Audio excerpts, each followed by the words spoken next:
기본적으로 수술이 불가능한 상태고요. 방사성 동위원소의 치료 효과가 없는 거예요. 이들의 기대 수명이 이제 10년밖에 안 된다는 것은 아주 큰 거죠. 새로 요새 또 희망적인 게 저렇게 새로 개발된 약들, 표적 치료제들 중에서도 이런 효과가 있는 게 꽤 있어요.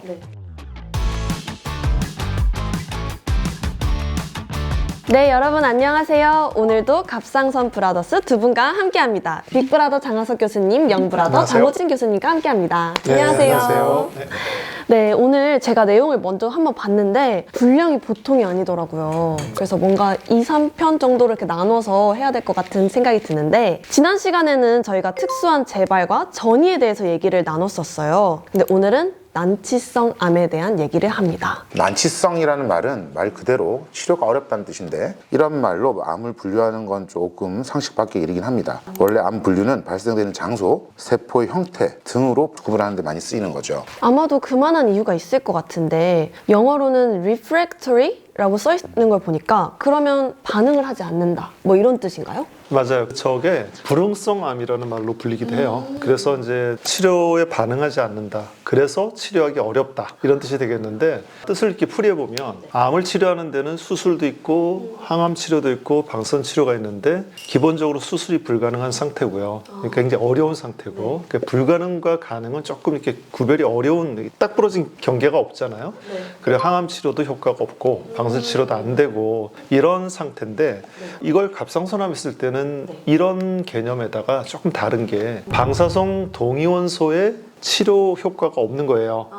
그러니까 요드 불응성 갑상선 암이라는 게 특징적이고요. 그다음에 또 한 가지는 이제 여기에 미분화 갑상선 암도 포함이 됩니다. 아, 미분화 갑상선 암 그거 굉장히 위험한 거라고 저희가 옛날에 얘기를 했었잖아요.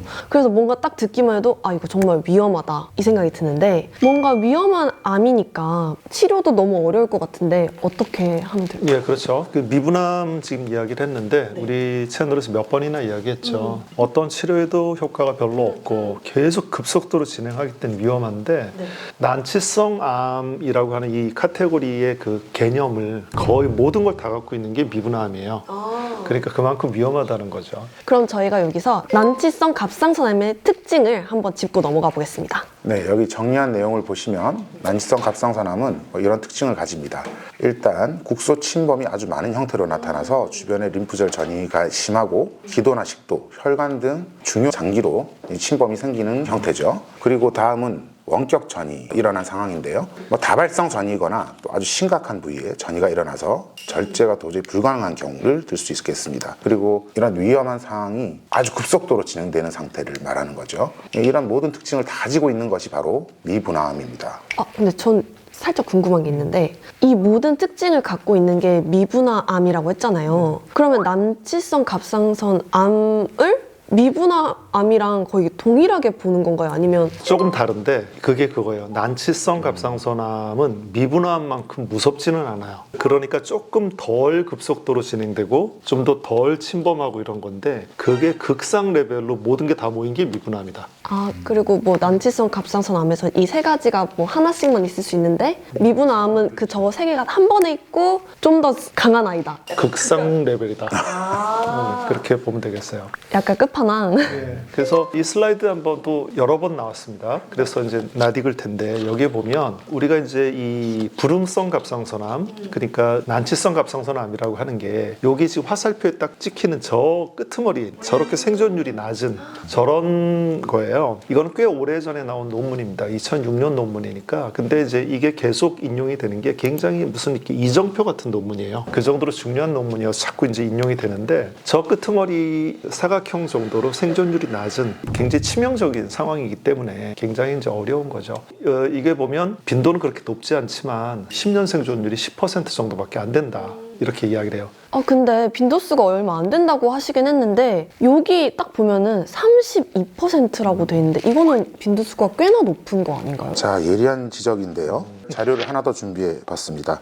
이들 논문에서도 방사성 요오드 불응성 갑상선암은 드물다고 하긴 하지만 대략 10에서 15% 정도 된다고 나와 있어요. 그럼 한번 계산을 해보면 좋겠는데 2017년 미국 통계를 보면 한 해 동안 갑상선암으로 치료받은 환자는 56,800명 정도 됩니다. 이 넘는데 단순히 계산만 해봐도 한 해 5,000에서 7,000명 정도가 이런 위험한 상황에 이르는다는 것이고 이들의 기대 수명이 이제 10년밖에 안 된다는 것은 아주 큰 거죠. 그럼 이거는 미국의 통계고 그럼 저희 한국의 통계는 어떻게 될까요? 이게 미국 통계인데 사실 요 출판 연도가 나오죠. 논문들에. 그러니까 이때 정도의 데이터를 모아서 분석해서 나왔던 건 그 옛날의 거를 분석한 거죠. 그러면 그때 상황은 우리가 소위 말하는 조기 진단이란 개념도 없고 그러니까 뭐 굉장히 큼지막하게 침범이 많이 돼서 진단되는 경우가 더 많았기 때문에 이런 결과인데요. 우리나라는 솔직하게 지금 난치성 갑상선암에 대한 데이터는 없습니다. 현재까지. 근데 그거는 이제 없어서 없는 게 아니라 그걸 조사를 하는 게 쉬운 일은 아니죠. 근데 미분암은 통계가 나온 게 있어요. 한 1.2에서 1.5% 정도 된다고 해요. 근데 우리가 러프하게 우리가 알고 있는 개념으로는 난치성 갑상선암 환자는 그거의 한 3배에서 5배 정도 된다. 이렇게 우리가 알고 있어요. 그래서 이거는 이제 나중에 이제 이런 데이터를 확보하게 되면 그것도 역시 교과서에 실어야죠. 그쵸. 이거 딱 실려야 그래도 이 학생들 더 배우고 저희가 더 많이 알 수 있으니까. 예, 장학쌤이 이제 대한내분비외과학회에서 전국 모든 기관을 대상으로 하는 암 등록 사업 통계 프로그램을 주도한 바 있습니다. 그래서 이제 그 프로그램이 지금도 학회에서 활발하게 지금 작동되고 있는데 시간은 좀 걸릴 수 있을 것 같아요. 이 모든 걸 갖다가 취합하는 데까지는. 근데 아마도 조만간에 이 통계가 나오지 않을까 생각이 들어요. 이제 넘어가서 치료 원칙은 이 그림에서 나오는 것과 같습니다. 잘 알고 계신 액티브 서베일런스, 즉 능동적 감시라는 것이 있고 국소 치료 그리고 전신 치료가 있습니다. 오늘은 이 내용들을 하나하나 이제 살펴보도록 하겠습니다. 내가 사실은 전에도 이야기했죠. 비수술적 치료할 때 액티브 서베일런스라고 하는 거는 사실은 이거는 아무것도 하지 않는다는 것과 거의 같다 이야기를 했는데 아니 그거는 이제 조그만 암은 우리가 능동적 감시라는 걸 뭐 좀 이름을 바꾸고 싶어 했잖아요. 적극적인 감시 이런 식으로 해서 할 수 있습니다. 지켜볼 수 있는데 이렇게 위험한 상황에 있는데 액티브 서베일런스 하겠다?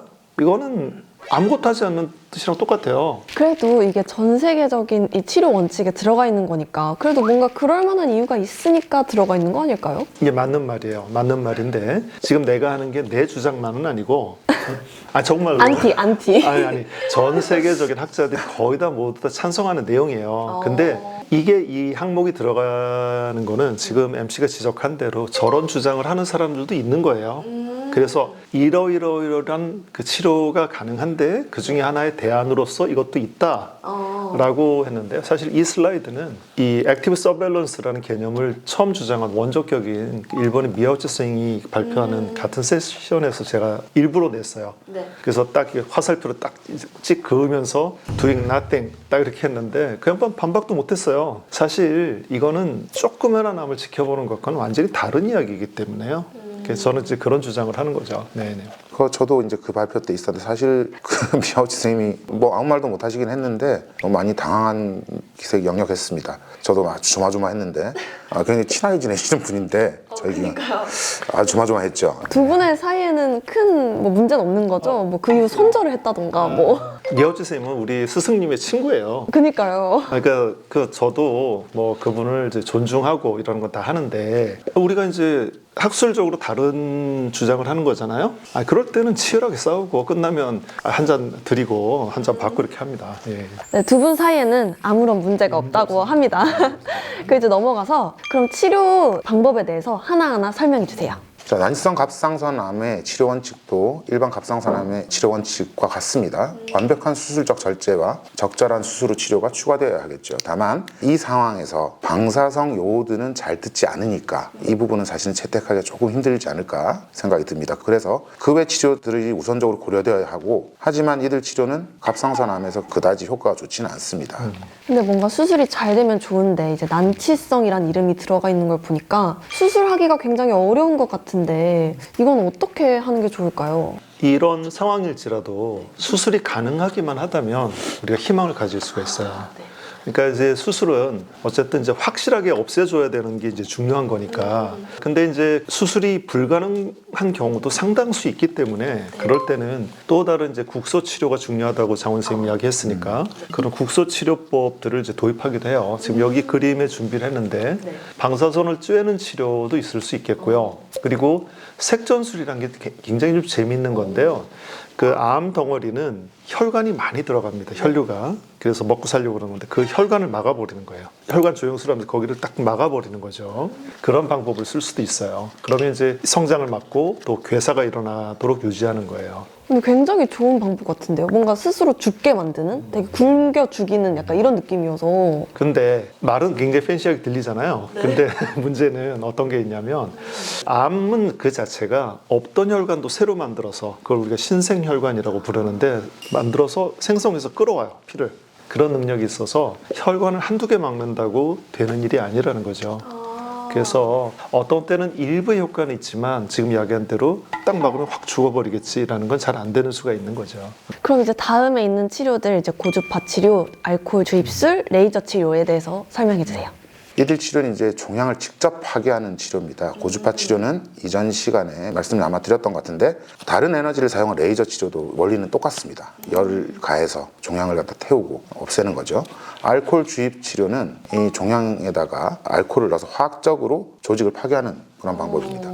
하지만 이러한 치료들은 암을 완벽하게 없앨 수는 없고 조금 뭐 이렇게 조금이라도 남고 또 남은 암은 또 거기서 또 자라기 때문에 결국 잊어져도 못할 가능성이 굉장히 높은 그런 치료 방법 중에 하나죠. 근데 뭔가 말씀하시는 걸 들어보니까 이 치료 효과가 그다지 큰 것 같지 않은데 이런 치료를 그럼 저희가 굳이 해야 될 이유가 있는 건가요? 일단 시간을 버는 거죠. 암이 조금이라도 작으면 그만큼 부담을 줄여주기 때문에 최대한 암의 부피를 튜머 버든이라고 부르는데 이 버든을 줄여서 다른 치료들이 개발되어 나올 때까지 시간을 벌고 조금 더 이제 유지를 해보는 거죠. 시간을 벌기 위한 게 가장 큰 거고. 그리고 또 한 가지는 암이 어느 수준 이상으로 커지면 우리 몸을 망가뜨리고 결국 죽음에 이르게 하는데 그렇죠. 그 크기까지 가지 않도록 그냥 방어를 하는 겁니다. 방어선을 치는 거라고 생각하시면 될 것 같습니다.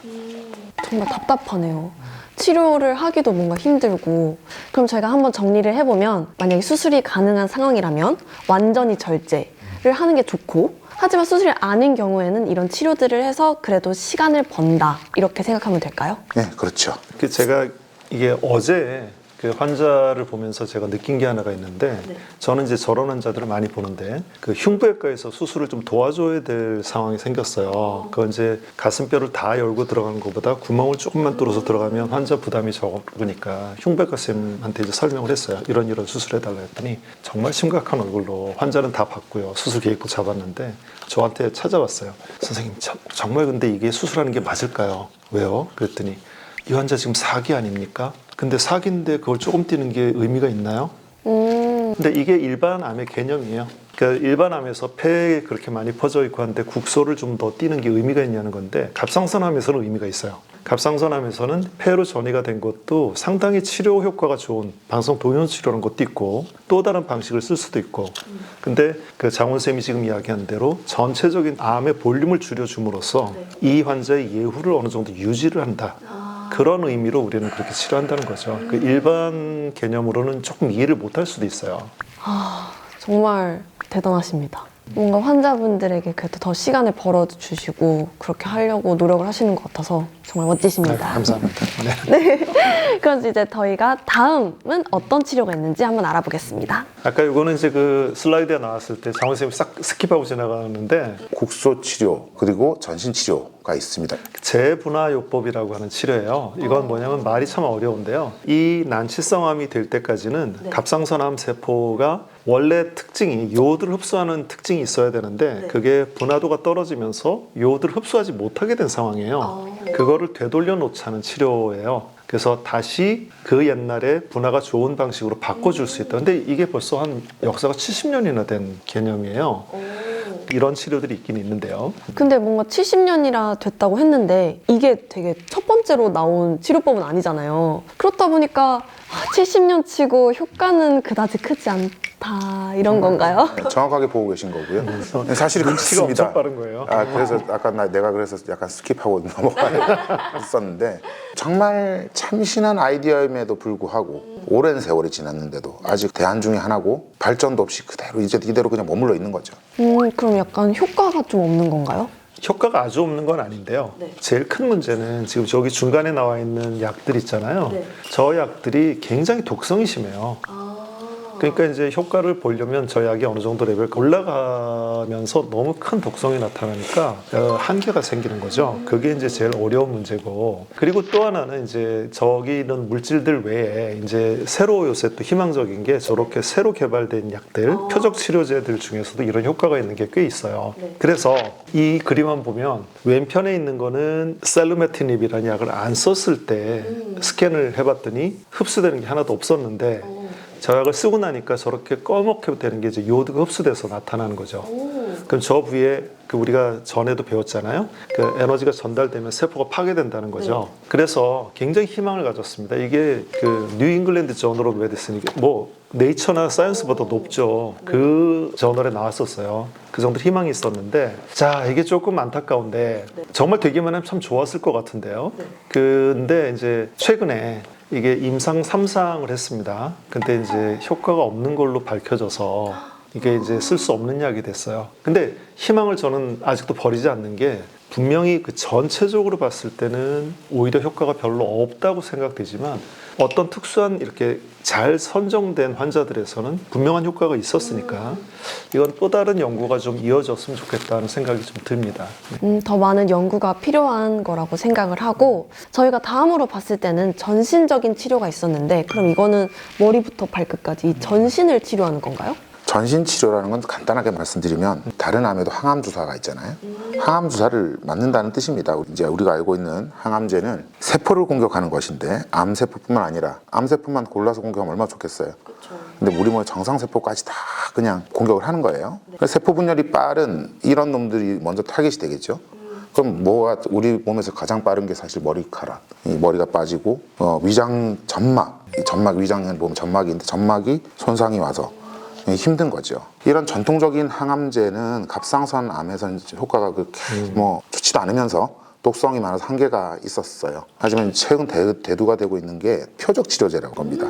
이 그림은 예전에 나왔던 건데 갑상선 암이 발생하는 원인을 즉 분자 생물학적 경로를 이렇게 나타낸 건데 이 포인트마다 원인이 되는 유전자 돌연변이가 있을 거죠. 근데 이 부분들을 갖다 타겟팅을 해서 공격을 하는 겁니다. 이제 차단이 되도록. 그렇게 공격을 하는 거죠. 이런 식으로 이제 해서 약들이 개발되었는데 지금 현재 현존하는 약도 있고 임상 실험 중인 약도 있습니다. 꽤 많아졌죠. 이제 이게 쓰임새가 조금 달라요. 이런 경우에는 이 약, 이런 경우에는 이 약 이런 식으로 캐릭터에 따라서 다르게 하는데 또 더 희망적인 건 최근 들어서 이렇게 면역 치료제도 나왔어요. 그러니까 면역 치료제가 나오면서 표적 치료제와 면역 치료제를 같이 쓰거나 이런 식으로 해서 치료 효과를 높일 수 있다. 저 자체도 효과적이지만 그런 방식의 치료제들이 많이 나오고 있어요. 근데 뭔가 이렇게 약이 엄청 많아지니까 환자분들도 걱정을 좀 줄일 수 있을 것 같고 왠지 든든한 기분이 드는데요? 우리가 만날 하는 말 있잖아요. 아까 그림, 장원 선생님이 보여줬던 그림 보면 막 되게 많잖아요. 네. 자, 이걸 보면 무슨 생각이 들까요? 약이 고를 게 많다? 이제 그런 말이죠. 결정적인 약이 한 가지 없다. 제가 그전에도 이야기 많이 했습니다. 뭔가 이렇게 구구절절이 많고 약도 많고 하다는 건 뭔가 키포인트가 될 만한 그걸 잘 모르고 그거에 대한 약이 없다는 거죠. 그리고 뭐 한번 생각해 보면 예를 들어 너무너무 좋은 약이 하나 나왔어요. 효과가 너무 좋아요. 그러면 회사들이 다른 약을 안 개발하겠죠? 하긴 그러니까 저렇게 많은 약이 개발되고 아직도 연구되고 있다는 건 그런 문제가 있다는 거죠. 이렇게 약이 많다는 건 아직 뭔가 큰 뚜렷한 효과가 없다 이렇게 생각하면 될까요? 표적 덧붙인다면 표적 치료제를 이제 사용했던 환자분들이 계세요. 저도. 근데 이게 치료 효과를 아직까지는 솔직히 말해서 이게 치료가 아니라 어느 정도 유지해서 버텨나가는 그 정도 수준밖에 안 되고 또 부작용이 아까는 표적을 치료만 해서 타겟팅을 딱 해서 걔들만 하니까 정상세포 공격 안 하는 것 같은 똑같이 정상세포에도 영향을 줍니다. 아직까지는 그래요. 그래서 이걸 갖다가 맹신할 건 아직은 아니고 먼 훗날에는 이런 약들이 완벽한 약 쪽으로 발전하지 않을까 생각이 드네요. 이게 그러니까 이제 좀 더 이거에 대한 이야기를 좀 더 해야 되는데 이 이야기는 굉장히 우리 의사들끼리 이야기해도 굉장히 복잡하고 어려워요. 그런 내용들이 좀 있을 수는 있겠습니다. 네. 뭔가 끝에 가서 저희가 좀 찝찝하게 마무리하게 되는 것 같긴 한데 역시 난치성이라는 이름처럼 어려운 암이라는 생각이 들고 이번 시간은 아쉽지만 저희가 이쯤에서 정리를 하고 다음 시간에 더 이어서 이야기를 나눠봐야 될 것 같아요. 다음 시간에는 뭐 장원 쌤 말대로 새로운 희망을 그래도 덜 찜찜하게 새로운 희망을 한번 이야기해 보도록 합시다. 네, 좋습니다. 네, 저희 구독자 여러분들 이번 주도 잘 보내시고요. 저희는 다음 시간에 만나도록 하겠습니다. 감사합니다. 감사합니다. 네.